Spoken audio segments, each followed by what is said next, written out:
উপহারের বাড়ি পাচ্ছে ৯ বছর আগে বিচার বহির্ভূত হত্যাকাণ্ডের শিকার ফেনীর সোনাগাজী উপজেলার যুবদল নেতা মোহাম্মদ মাসুদের পরিবার। বিএনপির ভারপ্রাপ্ত চেয়ারম্যান ও আমরা বিএনপি পরিবারের প্রধান পৃষ্ঠপোষক তারেক রহমান এ উপহার দিচ্ছেন।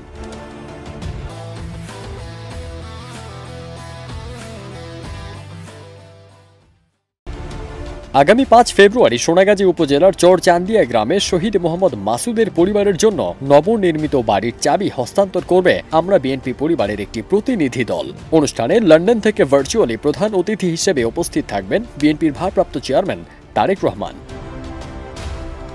এছাড়া ফেনী, নোয়াখালী ও লক্ষ্মীপুরে ২৪-এর ছাত্র জনতার গণ আন্দোলন চলাকালে শহীদ পরিবারের মাঝে আর্থিক অনুদান দেয়া হবে। এ সময় চট্টগ্রাম বিভাগের সাংগঠনিক সম্পাদক ও সহ সাংগঠনিক সম্পাদক এবং ফেনী, নোয়াখালী ও লক্ষ্মীপুর জেলা বিএনপির স্থানীয় নেতৃবৃন্দ উপস্থিত থাকবেন।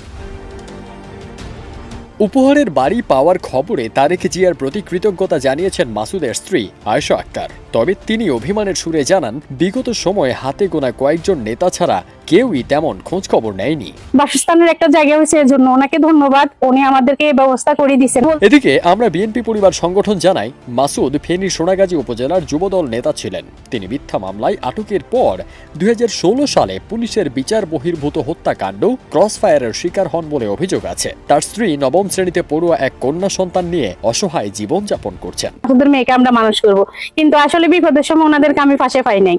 আমার মেয়ের লেখাপড়া, যাবতীয় খাওয়া দাওয়া, চিকিৎসা, থাকা সবকিছু মিলাই আমি করছি, আমি বহন করছি। আজকে ৫ বছর আব্বু মারা গেছে। মাসুদের স্ত্রী আয়েশা আক্তারের দাবি, র্যাবের সহায়তায় তার স্বামীকে হত্যা করেছে স্থানীয় কিছু ব্যক্তি, যাদের মধ্যে নিজ দল ও শাসক দলের কয়েকজন জড়িত ছিলেন। ফারদিন সানি, দেশ রূপান্তর।